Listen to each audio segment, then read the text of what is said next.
mna habari ya kwamba matumizi ya pampers ni hatari? Mnajua hilo jambo?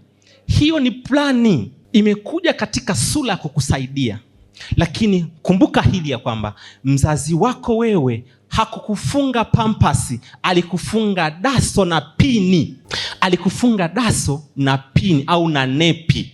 Hakujali kwamba utakojoa kiasi gani. Alikuwa radhi kufua kinyesi cha mtoto wake. Sasa hivi kwa sababu haupendi kushika uchafu wa mwanao, unahisi kinyaa, wamekuletea pampers. Zile pampers, ile haja inapokaa muda mrefu, inaanza kumtekenya mtoto wako wa kiume kwenye makalio, na inaanza kulegeza misuli ya haja kubwa, na anaanza kutamani kutekenywa sehemu yake ya haja kubwa, na hiyo inaandaliwa akiwa bado mtoto mdogo.